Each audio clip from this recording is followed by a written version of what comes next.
자, 여러분. 우리나라 최대 테크 기업 중 하나죠. 바로 네이버가 정말 깜짝 놀랄 만한 결정을 내렸습니다. 지금 다들 AI에 올인하고 있잖아요. 그런데 네이버는 오히려 AI에서 한 발 빼는 듯한 모습을 보이고 있거든요. 이게 도대체 어떻게 된 일일까요? 오늘 이 결정 뒤에 숨어있는 네이버의 진짜 속내, 그 큰 그림을 한번 제대로 파헤쳐 보겠습니다. 자, 그럼 가장 궁금한 질문부터 시작해볼까요? 네이버, 정말 AI 포기한 걸까요? 겉으로만 보면 AI 경쟁에서 손 떼는구나 이렇게 생각하기 딱 좋죠. 하지만요, 사실 그 속을 들여다보면 훨씬 더 치밀하고 어떻게 보면 아주 영리한 전략이 숨어 있습니다. 이 모든 이야기가 시작된 게 바로 이 발표 때문이었어요. 2026년 4월까지, 그러니까 앞으로 얼마 안 남았죠. 네이버가 한국판 챗GPT라고 불렸던 클로버 X랑 Q, 이 서비스들을 종료하겠다고 한 겁니다. 이 소식 듣고 다들 하고 놀라셨을 거예요. 그래서 오늘 이 시간에는 이 5가지 순서로 네이버의 속마음을 한번 따라가 보려고 합니다. 먼저 AI를 포기한 게 아니라면 진짜 계획은 뭔지, 그리고 왜 그게 하필 쇼핑인지 숫자를 통해 팩트 체크를 해볼 거고요. 그 다음에 이 전략이 가진 장단점, 그러니까 빛과 그림자는 뭔지, 마지막으로 네이버의 다음 수는 과연 무엇일지까지 차근차근 짚어보겠습니다. 자, 첫 번째 파트입니다. AI 항복 선언일까요? 아니면 네이버의 진짜 계획일까요? 바로 결론부터 말씀드릴게요. 이건 후퇴가 아닙니다. 아주 정교하게 계산된 방향 전환, 그러니까 전략적 피봇인 거죠. 예전엔 네이버는요, 구글이나 오픈 AI처럼 우리도 한번 제대로 된 범용 AI 플랫폼 만들어서 세계랑 붙어보자, 이런 전략이었어요. 그런데 지금은 180도 달라졌습니다. 글로벌 경쟁, 일단 접어두고 지금 당장 돈 잘 벌어주는 우리 핵심 서비스, 바로 이 캐시카우에 날개를 달아주자, 이런 생각인 거죠. 그러니까 AI를 거대한 플랫폼이 아니라 수익을 극대화하는 아주 날카로운 도구로 쓰겠다는 겁니다. 두 번째 파트, AI가 쇼핑을 해결한다. 네, 바로 여기가 네이버의 새로운 전략의 심장이라고 할 수 있습니다. 다른 거 다 제쳐두고 오직 이커머스, 이 하나의 목표만을 초정밀 타격하기 위해 만든 AI 쇼핑 에이전트. 지금부터 이게 뭔지 한번 제대로 보여드릴게요. 네이버가 딱 꼬집어서 해결하고 싶어하는 게 뭐냐면요, 바로 우리가 쇼핑할 때 느끼는 페인 포인트입니다. 여러분도 공감하실 거예요. 뭘 하나 사려고 하면 정보는 너무 많고 선택지는 넘쳐나고 이게 쇼핑이 아니라 거의 노동이잖아요. 바로 이 지점. AI 에이전트의 목표는 이 쇼핑 노동을 확 줄여주고 진짜 좋은 물건을 발견하는 그 과정을 다시 즐겁게 만들어 주겠다는 겁니다. 자, 그럼 이 AI 쇼핑 에이전트 대체 얼마나 똑똑하길래 그러는 걸까요? 아주 간단한 질문으로 한번 시작해 볼게요. 예를 들어 이렇게 물어보는 거죠. 나 혼자 사는데 먹을 만한 레드향 좀 추천해줘. 정말 우리 일상에서 흔히 할 수 있는 질문이잖아요. 자, 여기서부터가 진짜입니다. AI의 답변을 보세요. 그냥 레드향 상품 리스트를 쫙 보여주는 게 아니에요. 혼자 드실 거니까 신선하게 먹으려면 3kg 용량이 좋겠네요. 이왕이면 당도는 13에서 15 브릭스 이상인 걸로 고르세요. 그리고 품질 생각하면 GAP 인증이나 산지 직송 상품이 확실합니다. 이렇게 딱딱 찝어주는 거죠. 보세요. 그냥 막연했던 질문 하나가 순식간에 아주 구체적이고 명확한 쇼핑 가이드가 되어버렸죠? 좋아요. 이건 좀 쉬웠죠? 그럼 난이도를 확 올려서 우리나라에서만 통하는 아주 문화적인 맥락이 짙은 질문을 던져보면 어떨까요? 바로 이겁니다.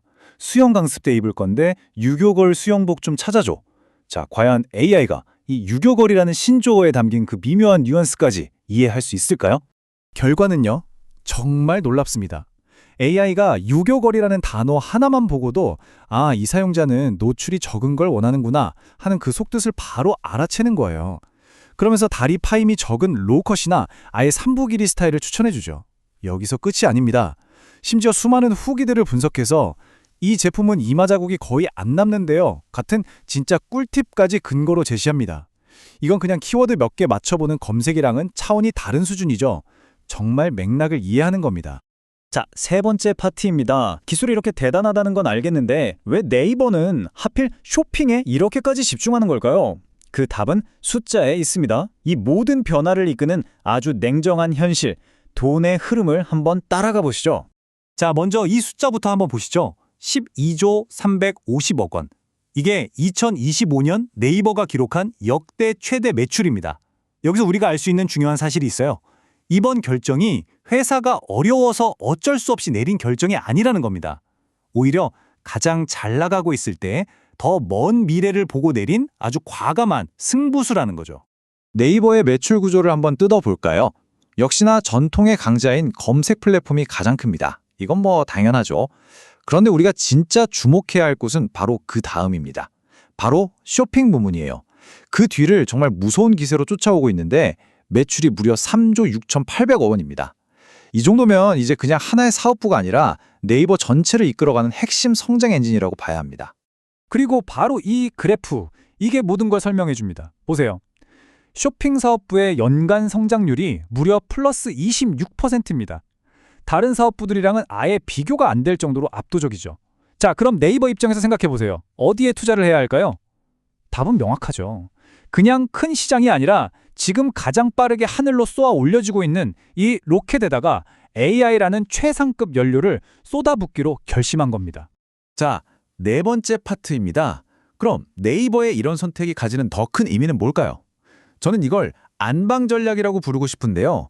이 전략이 가진 빛과 그림자, 그러니까 장점과 단점은 과연 무엇인지 한번 짚어보겠습니다. 네이버의 지금 전략을 한마디로 요약하면 바로 안방 전략입니다.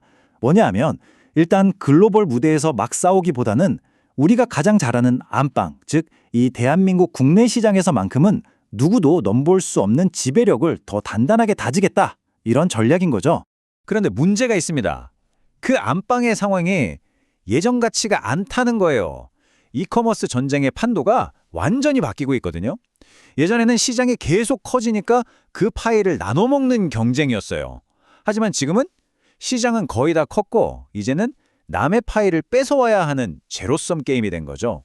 그리고 결정적으로 바로 그 안방에 알리익스프레스나 테무 같은 글로벌 공룡들이 무섭게 쳐들어오고 있습니다. 자, 한국인의 지갑을 두고 벌이는 이 싸움에서 양쪽의 무기는 아주 명확하게 갈립니다.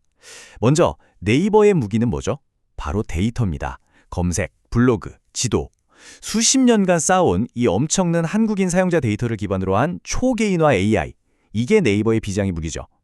반면에 알리, 테무 같은 C커머스의 무기는 바로 가격입니다. 압도적인 저가 공세와 강력한 글로벌 물류망이죠. 서로의 약점도 명확해요. 네이버는 더 이상 크기 힘든 국내 시장이 한계고 C커머스는 바로 네이버가 가진 그 한국인에 대한 깊이 있는 데이터가 없다는 게 아킬레스건입니다. 자, 이제 마지막 파트입니다. 그렇다면 네이버의 다음 수는 과연 무엇일까요? 지금 이 거대한 테크 기업은 정말 중요한 선택의 기로에 서 있습니다. 네이버가 처한 핵심 딜레마를 딱 정리해 볼게요. 지금 네이버가 선택한 길은 당장의 성장에 집중하는 아주 현실적이고 수익성 높은 선택입니다. 이건 분명해요. 하지만 동시에 저출산, 고령화 이런 문제들 때문에 더 이상 파이가 커지기 어려운 대한민국이라는 시장의 한계도 너무나 명확하죠. 그리고 이제 글로벌 경쟁자들은 더 이상 바다 건너 남의 얘기가 아니라 바로 우리 집 문 앞까지 쳐들어온 현실이 됐습니다. 분명히 안방 전략은 지금까지 네이버에게 계속해서 승리를 가져다준 일종의 필승 공식이었습니다. 하지만 이제는 게임의 룰 자체가 바뀌고 있어요. 과거의 성공 공식이 과연 이 새로운 게임에서도 통할까요? 그건 아무도 장담할 수 없는 거죠. 결국 선택은 이겁니다. 안정적인 현재에 안주할 것인가, 아니면 불확실하더라도 더 큰 미래를 위해 리스크를 감수할 것인가. 네이버의 이번 빅벳은 과연 최선의 방어 전략이 될까요? 아니면 더 큰 도전에 피한 아쉬운 선택으로 남게 될까요? 이 선택의 결과가 앞으로 대한민국의 IT 지형도를 어떻게 흔들어 놓을지 우리는 이제 막 그 거대한 드라마의 서막을 지켜보고 있는지도 모릅니다.